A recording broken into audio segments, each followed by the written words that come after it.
Nii, tervist kohe sissejuhatuseks, et ka meie toodame publikatsioone muul hulgas ja meil on nad kodulehe peal üleval, et siis leiate õige lingi meie kodukalt ja saate neid vaadata.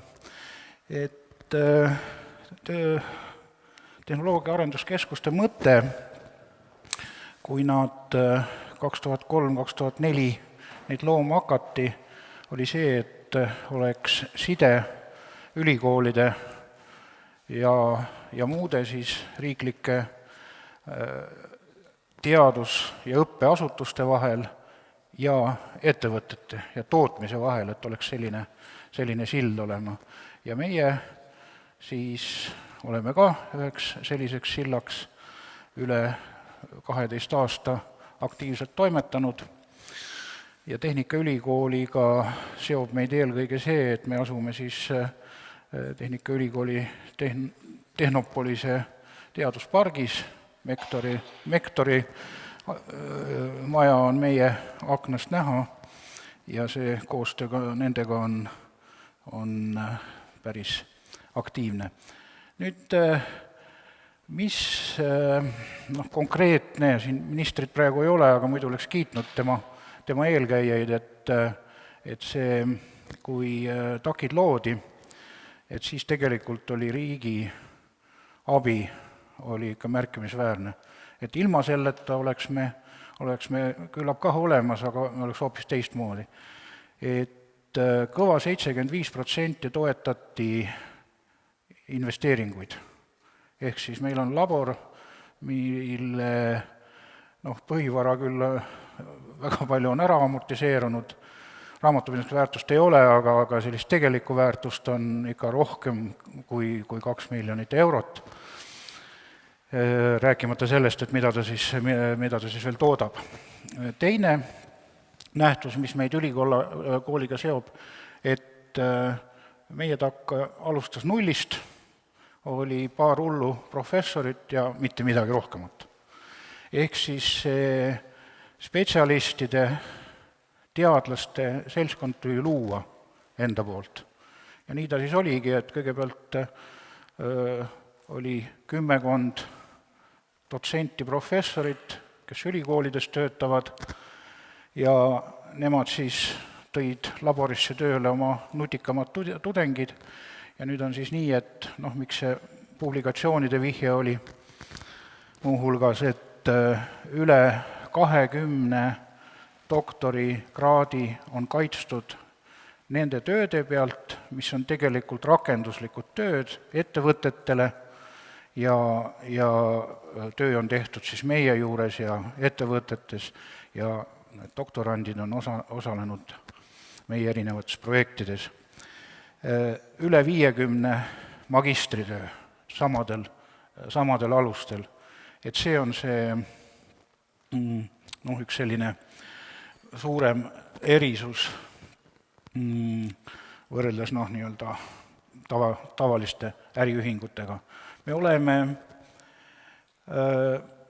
ühtepidi äriühing, peame tegutsema ärireeglite järgi, et ellu jääda, ellu oleme jäänud, aga samal ajal me oleme ka teadusuurimisasutus ja selleks, et me oleksime ka edaspidi arvestatav teadusuurimisasutus, järgmine aasta on akrediteerimine teadusarendusasutustel, et selleks on omad nõudmised jällegi, et me peame ette käima.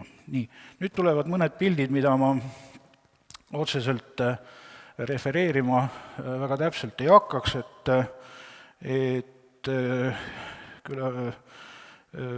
see valdkond, milles me toimetame, see on mikromaailm, see on väga erinevad bakterid ja muud mikroorganismid ja kui me kujutame nüüd ette, või kõigepealt üks selline väide nii ajakirjanikust kui kirjandusest kui ka inimeste suust, et inimeses on bakterid rohkem kui rakke.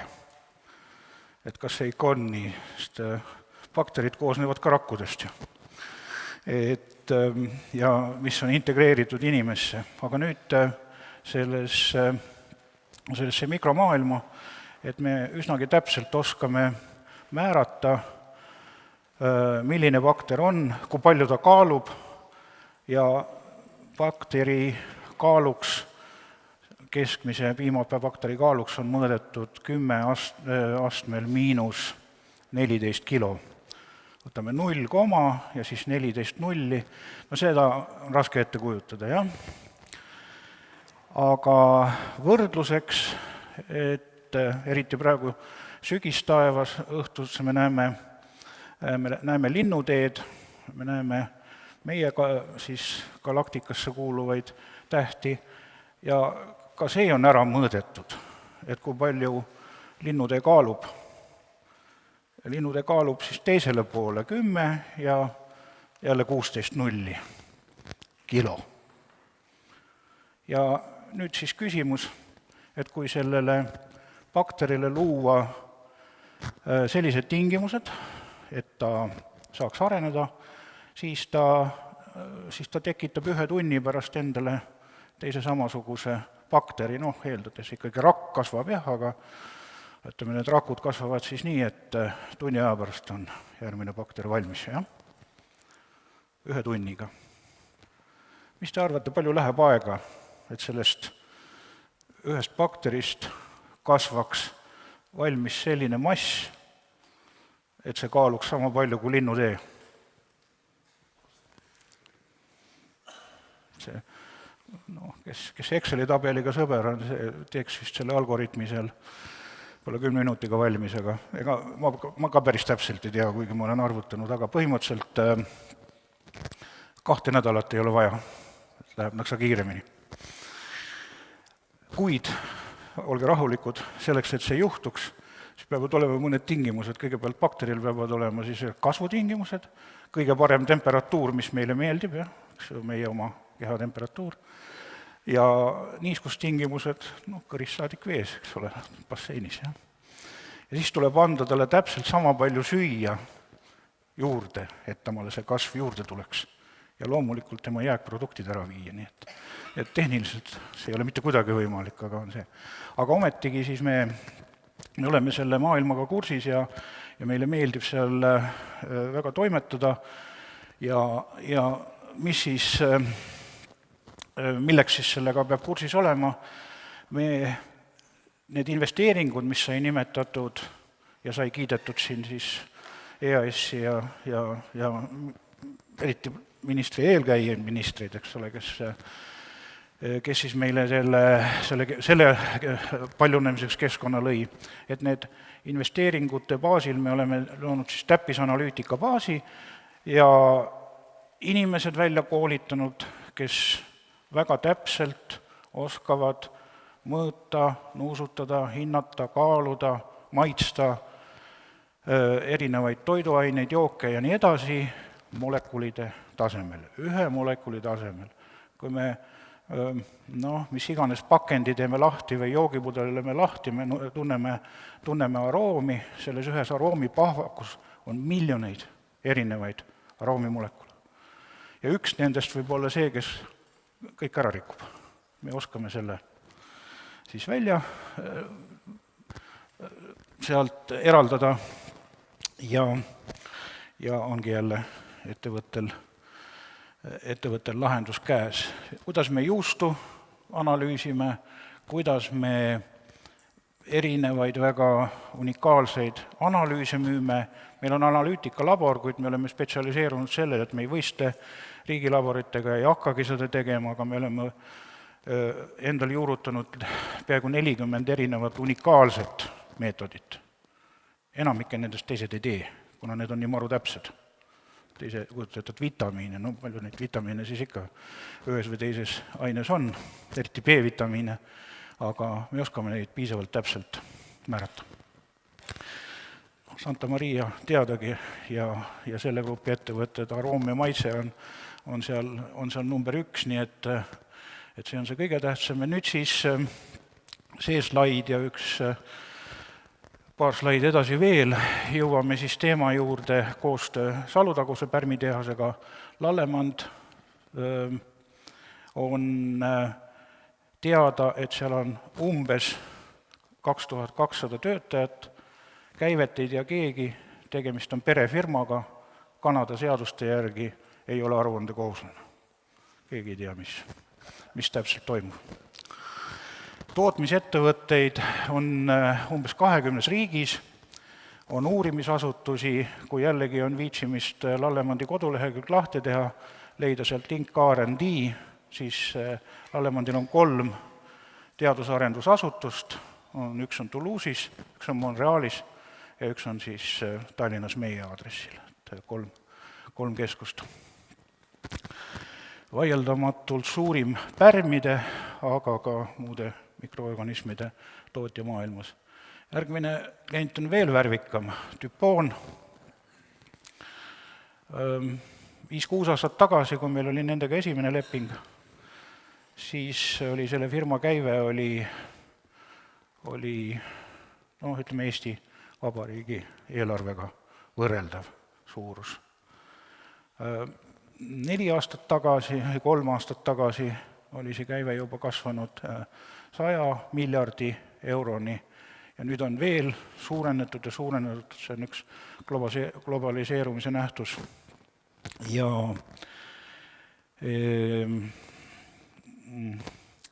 selliste firmadega lepinguid teha ja veel 3 aastaks või 5 aastaks, nagu need 2 eelmist näidet olete, need on selline tõsine nauding, kuid siiski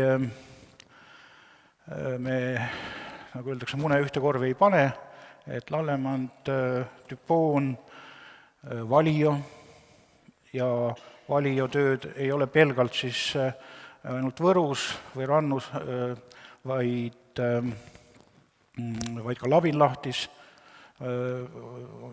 oleme meie käinud nende tööd tegemas, neid huvitavat tööd. Ja edasi 10 ja 10, see 50 on tõesti tinglik, sellepärast et kes on meie kliendid hetkel, need projektid muutuvad iga päev ja tänapäevase seisuga võib neid kliente ka olla seal 65 või 70 ja mõni päev vähem, aga umbes selline ta on ja vaid valik siis meie partneritest, kes siis siia slaidile ära mahtusid. Ja nüüd siis Salutaguse pärmitehas 95 oli nii, et kui sõitsid Tallinnast Rapla poole, siis Kohila juures see jõgi, mis Salutaguse tehase tagant tuli, see kohalikud teavad paremini, mis selle jõe nimi on, mul on meelest läinud, aga igal juhul mädamuna ais ehk siis väävel, mida kasutati pärmi tootmisprotsessis, et õhuga reageerides muutus ta siis väävlisappeks ja see mädamuna hais siis ilmestas seda ettevõtet. Toodanguks oli kõige odavam pärm, kuivpärm ja pärm vedelal kujul leivatööstustele ja maine oli olematu. Hinnati teda 1 rahaga, ma ei ole kindel, et see oli 1 euro või kas ta oli $1 või oli ta 1 kroon, vahet ei ole. Lallemand ostis ta ära, ostuhinda me ei tea, aga linnalegend räägib, et see raha oli olematu. Ja 10 aastat lasti sellel firmal toimida, Tiina Valk ja temad tublid kolleegid said oma tööd teha ja tõestada, et nad on investeeringuid väärt. Tekkis võimalus Tallinnas ka siis ühe labori näol, kus sai hakata katseliselt pärme siis kultiveerima võrdluseks, et kui meie pärmitehases on reaktor 5 liitrit ja seal tehases on 50 tonni või 70 tonni, mis ta on, et kujutage ette siis neid kahjusid keskkonnale, kui midagi peaks juhtuma katsetöödega või mis see maksab kõik, eks ole, et seal see siis see koostöö hakkas ja mõlemad siis nii meie keskus kui pärmitehas on kõvasti võitnud.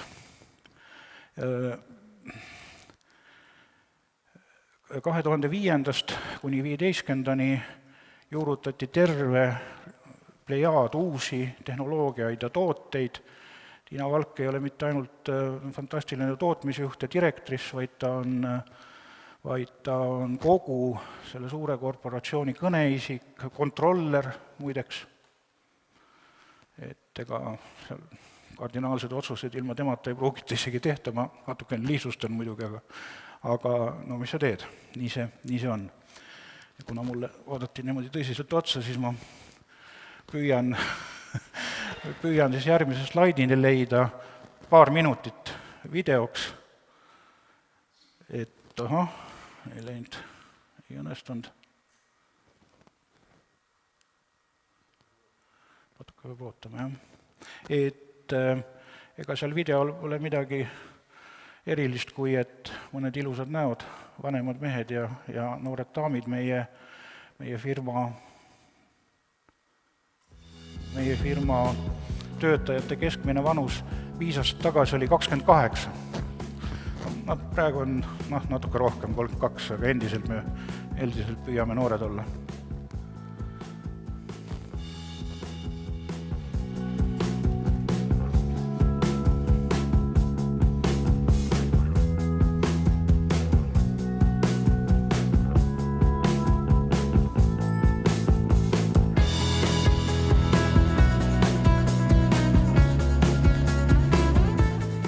The Competence Center of Food and Fermentation Technologies was founded in 2004 after Estonia joined the EU in the framework of the program of competence centers.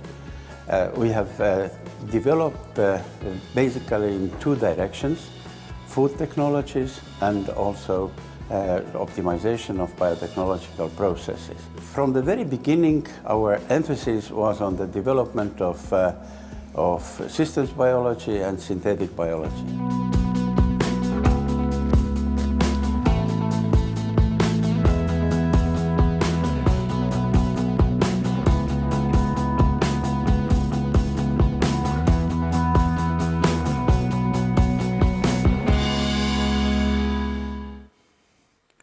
No nii, terve filmi vaatamiseks peate siis meile külla tulema, siis teeme vähe pikema presentatsiooni, aga aitäh! Urmas Jännik, suur tänu!